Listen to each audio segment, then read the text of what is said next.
Baik, selamat pagi Bapak dan teman-teman.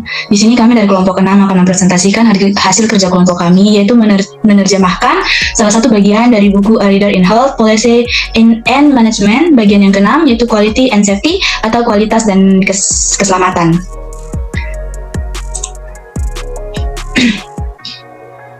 Dalam pengerjaan tugas ini, kami ada beberapa orang, yaitu saya sendiri, beberapa Skaria Panjaitan, teman saya Novianti Putri Anjeli Mambrasal, Henry Kadoga, Yunalvin Merasi, dan Mate Venus Nabel.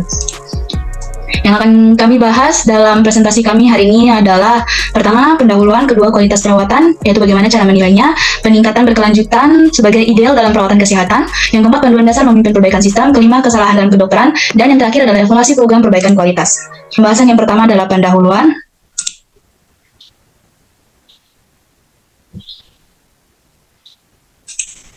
Kualitas dan keselamatan. Untuk pertama kalinya pada tahun 1999, sebuah laporan berjudul To Err in Human yang diterbitkan oleh Institute of Medicine telah menyoroti seberapa sering kesalahan medis terjadi dan biaya kemanusiaannya. Pasien mengalami sakit atau cedera karena kegagalan sistem perawatan kesehatan, bukan karena kondisi atau penyakit dasar mereka. Mereka memperkirakan bahwa 1 dari 20 pasien rawat inap mengalami peristiwa merugikan, dan bahwa peristiwa merugikan yang dapat dicegah adalah penyebab kematian ke-8 di Amerika Serikat, menyebabkan lebih banyak kematian daripada kecelakaan mobil, penyakit AIDS, atau kanker payudara. Setiap tahun antara 44.000 hingga 98.000 warga Amerika Serikat tewas akibat kesalahan medis. Biaya finansialnya berkisar antara 17 miliar US dollar hingga 29 miliar US dollar setiap tahun. Separuhnya terkait dengan biaya tambahan perawatan kesehatan yang terkait dengan memperbaiki masalah kesehatan yang timbul akibat kesalahan medis. Pada waktu yang hampir bersamaan, kualitas perawatan kesehatan juga menjadi berita utama di Inggris karena kegagalan meresahkan dalam perawatan di unit bedah jantung anak-anak di Bristol yang menyebabkan kematian sekitar 35 bayi dan berlangsung selama lebih dari 5 tahun, di mana pihak berwenang rumah sakit, Royal College of Surgeons, Departemen Kesehatan, dan lainnya semua mengetahui masalah ini tetapi gagal bertindak untuk mengatasi masalah tersebut. Pelayanan kesehatan berkualitas rendah menghabiskan miliaran dolar dan merupakan penyebab utama kematian. Rumah sakit adalah tempat yang sangat tidak aman dengan sistem pengiriman yang kompleks dan rentan di mana kesalahan mudah terjadi. Dalam 2 dekade terakhir, kesadaran yang semakin meningkat akan biaya dan dampak dari pelayanan kesehatan berkualitas rendah telah mendorong pemerintah di banyak negara untuk mengesahkan undang-undang yang mengharuskan organisasi pelayanan kesehatan memiliki sistem jaminan kualitas dan membuat lebih mudah bagi pasien dan masyarakat untuk mengakses informasi tentang kualitas perawatan. Secara tradisional, sistem untuk menjamin atau meningkatkan kualitas dalam perawatan kesehatan sangat mengandalkan partisipasi sukarela, tinjauan rekan profesional, dan program pendidikan. Namun, secara bertahap, pendekatan modern untuk perbaikan kualitas yang banyak digunakan dalam industri lain telah diadopsi dalam perawatan kesehatan. Program perbaikan dan jaminan kualitas dapat memberikan peningkatan besar dalam kualitas perawatan, tetapi tidak semua program tersebut demikian, sehingga ada kebutuhan nyata untuk mengevaluasi implementasinya dan menggunakan hasilnya untuk meningkatkan desain program tersebut.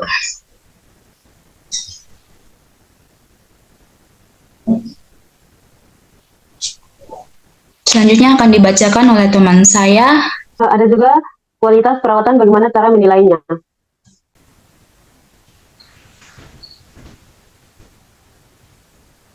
Menentukan apa itu kualitas.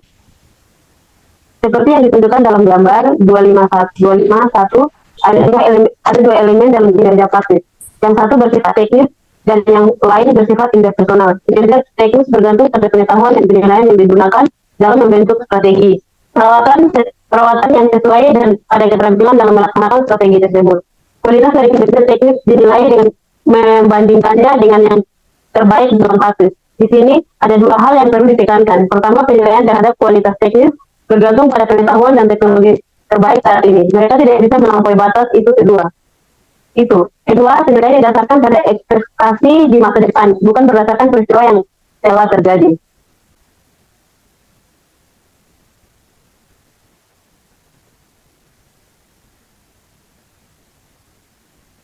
Pendekatan penilaian. Informasi yang dapat digunakan untuk menarik kesimpulan tentang kualitas pelayanan dapat diklasifikasikan dalam 3 kategori. Yang pertama, struktur menunjukkan atribut-atribut lingkungan dalam perawatan mana yang terjadi. Yang kedua, proses-proses menunjukkan apa yang sebenarnya dilakukan dalam memberi dan menerima perawatan. Yang ketiga, hasil-hasil menunjukkan dampak pelayanan terhadap status kesehatan pasien dan populasi.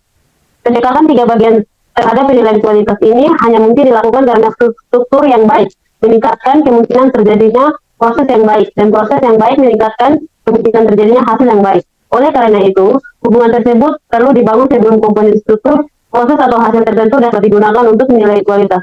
Pengetahuan tentang hubungan antara struktur dan proses atau antara struktur dan hasil berasal dari ilmu organisasi. Pengukuran untuk mengukur kualitas, konsep tentang apa yang dimaksud dengan kualitas harus diterjemahkan ke dalam representasi yang lebih konkret, yang mampu melakukan kuantifikasi pada tingkat tertentu, setidaknya pada skala ordinal. Namun kita berharap lebih baik. Representasi ini merupakan kriteria dan standar struktur. Proses dan hasil kriteria dan standar tersebut harus berasal dari sumber pengetahuan yang masuk akal dan tervalidasi secara ilmiah. Kriteria dan standar juga dapat disimpulkan dari para praktis terkemuka di suatu komunitas. Oleh karena itu, kriteria dan standar bervariasi dalam validitasnya, otoritas, dan ketelitian. Kriteria dan standar penilaian juga dapat bersifat implisit atau eksplisit. Sehubungan menggunakan kriteria implisit adalah kriteria ini memungkinkan penilaian sampel kasus yang representatif dan dapat disesuaikan dengan karakteristik masing-masing kasus. Namun, metode ini sangat mahal dan ketidaktepatan timbul karena kurangnya perhatian atau keterbatasan pengetahuan dari pihak pengkaji dan kurangnya pedoman yang tepat untuk melakukan kuantifikasi.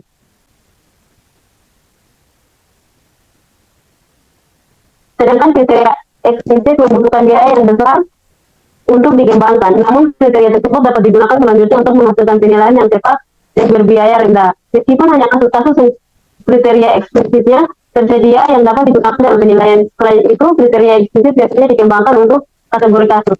Dan oleh karena itu tidak dapat langsung disesuaikan dengan variabilitas antar dikembangkan untuk kategori kasus. Dan oleh karena itu tidak dapat langsung disesuaikan dengan variabilitas antar kasus dalam suatu kategori. Masalah lainnya adalah kesulitan dalam mengembangkan sistem penilaian yang mewakili sejauh mana kekurangan dalam pelayanan yang diungkapkan oleh kriteria mempengaruhi hasil pelayanan dengan mempertimbangkan kekuatan dan keterbatasan kriteria implisit dan eksplisit. Mungkin yang terbaik adalah menggunakan keduanya secara berurutan atau kombinasi. Sumber informasi utama mengenai proses pelayanan dan hasil langsungnya adalah rekam medis. Namun kita tahu bahwa rekam medis seringkali tidak lengkap dalam pendokumentasiannya. Seringkali menghilangkan unsur-unsur penting dari perawatan teknis dan hampir tidak memasukkan apapun tentang proses antar pribadi. Selain itu, beberapa informasi yang dicatat tidak akurat karena kesalahan dalam penguji diagnosis. Observasi klinis, penilaian klinis, pencatatan, dan pengkodean kendala lainnya adalah bahwa kumpulan catatan tertentu biasanya hanya mencakup teknis perawatan yang terbatas. Misalnya di rumah sakit tidak memberikan informasi tentang apa yang terjadi sebelum atau sesudahnya. Pencatatan yang tepat dan akurat dilengkapi dengan kemampuan untuk penciptaan catatan dari berbagai situs. Merupakan kebutuhan mendasar untuk penilaian kualitas yang akurat dan lengkap. Kelemahan catatan saat ini dapat diperbaiki sampai batas tertentu dengan verifikasi independen.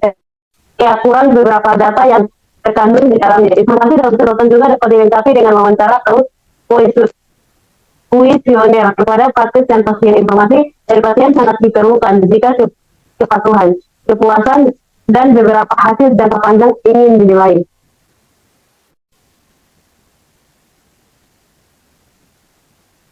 Selanjutnya akan dikatakan oleh teman saya.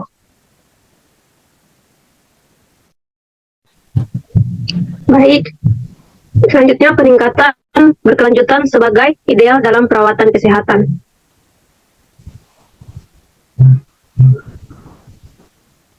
Teori apel busuk adalah teori yang dipercayai bahwa kualitas dapat dicapai dengan cara menemukan apel busuk dan mengeluarkannya dari perkumpulan. Para ahli menyebut model ini kualitas melalui pemeriksaan, dan dalam pemikiran para aktivis kualitas dalam perawatan kesehatan ini mendominasi dengan ahli membeli yang benar, sertifikasi ulang, atau upaya penangkalan melalui litigasi. Pandangan semacam itu menyiritkan atau menetapkan ambang batas yang dapat diterima, sama seperti pemeriksa di ujung garis perakitan memutuskan apakah akan menerima atau menolak barang jadi. Ketika kualitas dianut dalam bentuk pencarian orang yang kurang. Mereka yang sedang disurvei bertahan. Mereka umumnya menggunakan 3 taktik: bunuh pembawa pesan, merubah data atau mengubah pengukuran, dan jika semua gagal menyalahkan orang lain. Teori apel busuk telah mengecewakan industri Amerika selama beberapa dekade. Perbaikan nyata dalam kualitas bergantung, menurut teori perbaikan berkelanjutan, pada pemahaman dan revisi proses produksi berdasarkan data tentang proses itu sendiri. Setiap proses menghasilkan informasi berdasarkan mana proses dapat ditingkatkan. Kata para teoritis ini fokusnya adalah pada perbaikan berkelanjutan di seluruh organisasi melalui upaya konstan untuk mengurangi pemborosan pekerjaan ulang dan kompleksitas ketika seseorang jelas dan konsisten dalam tujuannya, ketika ketakutan tidak mengendalikan atmosfer dan dengan demikian data, ketika pembelajaran dipandu oleh informasi yang akurat dan aturan intervensi yang baik, ketika pemasukan layanan tetap berdialog dengan mereka yang bergantung pada mereka, dan ketika hati dan bakat semua pekerja ikut sertakan dalam usaha mencari cara yang lebih baik, potensi untuk perbaikan dalam kualitas hampir tak terbatas. Diterjemahkan ke dalam norma budaya, dalam sistem produksi, dan dibuat nyata melalui teknik statistik yang baik. Perjalanan ini berada di inti revolusi industri Jepang. Orang Jepang menyebut teori perbaikan berkelanjutan sebagai Kaizen. Bagaimana cara untuk menerapkan Kaizen dalam lingkungan medis? Yang pertama, pemimpin harus memimpin dalam perbaikan kualitas. Yang kedua, intervensi dalam perbaikan kualitas harus substansial. Yang ketiga, penghargaan terhadap pekerja perawatan kesehatan harus ditegakkan kembali. Yang keempat, dialog antara pelanggan dan penyedia perawat kesehatan harus terbuka dan dijaga dengan hati-hati. Kelima, alat-alat teknis modern yang berlandaskan teori untuk meningkatkan proses harus digunakan dalam pengaturan perawatan kesehatan. Yang keenam, industri perawatan kesehatan harus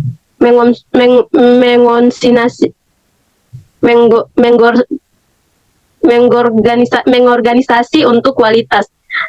Yang ketujuh, regulator perawatan kesehatan harus menjadi lebih peka terhadap biaya dan ketidakefektifan dari mengandalkan inspeksi untuk meningkatkan kualitas.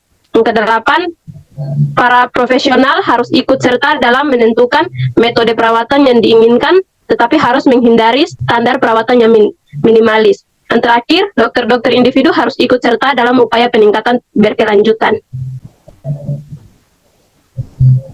Baik, yang selanjutnya akan dibacakan oleh teman saya.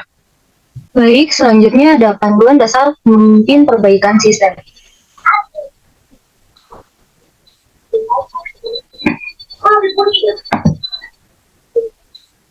Perbaikan dan perubahan pandangan sistem. Seorang calon pemimpin perbaikan harus mengakui hubungan yang tidak dapat dipisahkan antara perbaikan dan perubahan.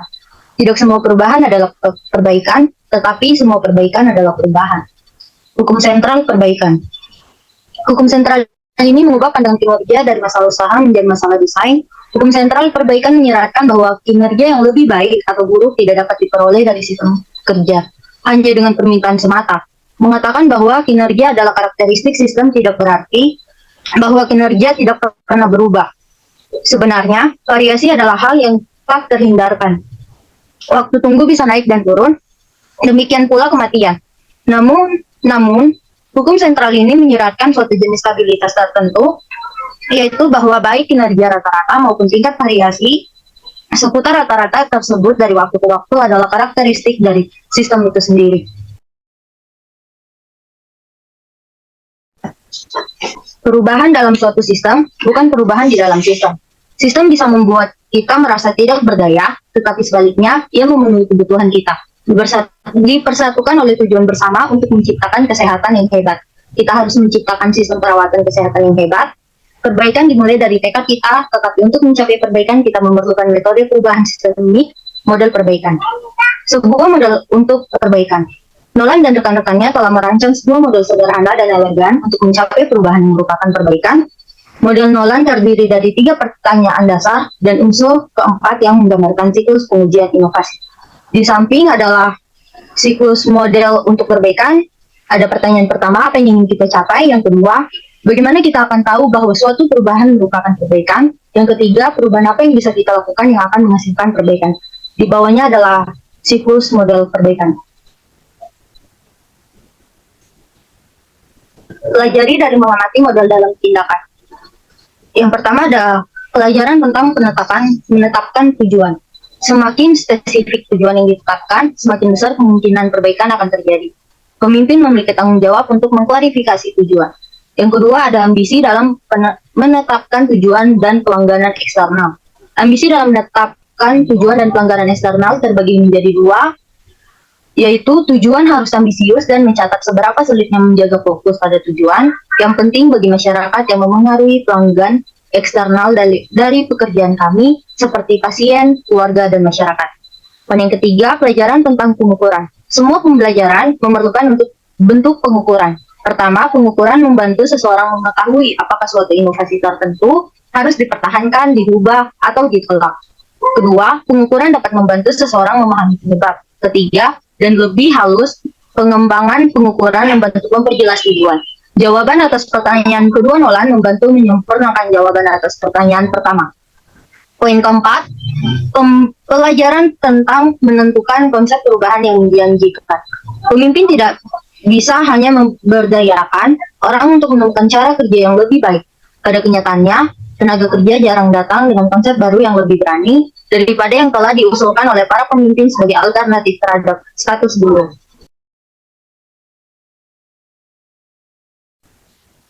Dua contoh konsep perubahan yang kuat mungkin dapat menjelaskan mengkonsep perubahan lainnya.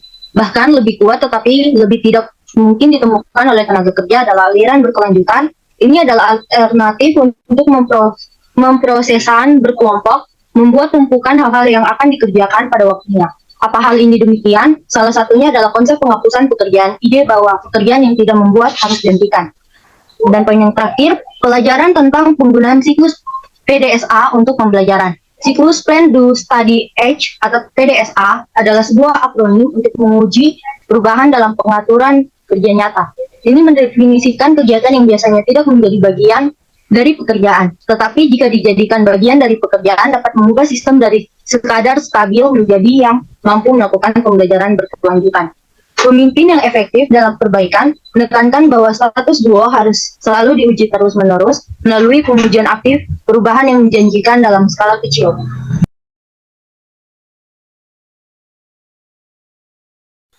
Selanjutnya akan dibacakan oleh teman saya, Mati Penis. Oke, baik dari saya. Kesalahan dalam kedokteran. Mengapa tingkat kesalahan dalam praktik kedokteran begitu tinggi? Salah satu alasan mungkin adalah kurangnya kesadaran akan tingkat keparahan masalah ini. Cedera yang diperoleh di rumah sakit tidak dilaporkan di surat kabar seperti kecelakaan pesawat jumbo dengan alasan sederhana bahwa mereka terjadi satu persatu di 5.000 lokasi beberapa di seluruh negara kedua. Sebagai besar kesalahan tidak menyebabkan kecedera entah mereka dicegat atau pertahanan pasien mencegah cedera, tetapi alasan paling penting mengapa dokter dan perawat belum mengembangkan metode pencegahan kesalahan yang lebih efektif adalah karena mereka mengalami banyak kesulitan dalam menangani kesalahan manusia saat itu terjadi. Penemuan kesalahan. Langkah pertama adalah mencegah kesalahan adalah mendefinisikan masalahnya. Identifikasi efisien dan rutin kesalahan perlu menjadi bagian dari praktik rumah sakit. Sama halnya dengan penyelidikan rutin rumah sakit. Penyelidikan rutin semua kesalahan yang menyebabkan cedera. Pencegahan kesalahan. Banyak sistem penyampaian perawatan kesalahan dapat diubah ulang untuk secara signifikan mengurangi kemungkinan kesalahan. Beberapa mekanisme yang jelas dapat digunakan adalah sebagai berikut.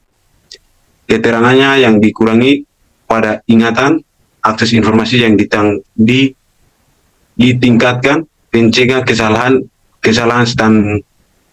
standarisasi, pelatihan. Penyampaian kesalahan. karena tidak mungkin mencegah semua kesalahan. Buffer harus dibangun ke dalam setiap sistem sehingga kesalahan dapat disirapkan sebelum dapat menyebabkan kerusakan pada pasien. Setidaknya sistem harus dirancang sehingga kesalahan dapat diidentifikasi, tetapi waktu untuk dicegah. Melaksanakan perubahan sistem. Perubahan paling mendasar yang akan dibutuhkan jika rumah sakit ingin membuat kemajuan yang berarti dalam pengurangan kesalahan adalah perubahan budaya. Dokter dan perawat perlu menerima gagasan bahwa kesalahan adalah akibat yang tidak dapat dihindari dari kondisi manusia. Bahkan di antara para profesional yang sadar akan standar tinggi. Kesalahan harus diterima sebagai bukti gagalan sistem, bukan kegagalan karakter. Baik, yang terakhir adalah evaluasi program perbaikan kualitas. Program kualitas adalah aktivitas yang direncanakan yang dilakukan oleh sebuah organisasi atau sistem kesehatan untuk meningkatkan kualitas. Ini mencakup berbagai intervensi yang lebih kompleks daripada proyek perbaikan tim. Kualitas tunggal atau aktivitas kualitas di satu departemen. Program kualitas mencakup program untuk seluruh organisasi, untuk tim dari banyak organisasi, untuk tinjauan eksternal terhadap organisasi di suatu wilayah, untuk mengubah praktik di banyak organisasi, dan untuk strategi kualitas nasional atau regional yang itu sendiri dapat mencakup salah satu atau semua yang disebutkan di atas. Program-program ini menciptakan kondisi yang membantu atau menghambat proyek perbaikan kualitas yang lebih kecil. Evaluasi masa depan akan ditingkatkan dengan perhatian pada hal-hal berikut. Pertama, menilai atau mengukur tingkat implementasi intervensi. Kedua, memvalidasi penilaian implementasi. Ketiga, penilaian hasil yang lebih luas. 4, studi longitudinal. 5, perhatian lebih terhadap aspek ekonomi. 6, teori penjelasan. 7, definisi dan pengumpulan umum. Dan yang terakhir adalah alat untuk memprediksi dan menjelaskan efektivitas program. Baik, demikianlah hasil presentasi dari kelompok kami. Mohon maaf jika ada kesalahan baik dalam perkataan ataupun yang lainnya. Jika teman-teman ingin bertanya, teman-teman bisa menuliskan pertanyaannya di kolom komentar di bawah. Terima kasih. Terima kasih. Terima kasih. Cukuruko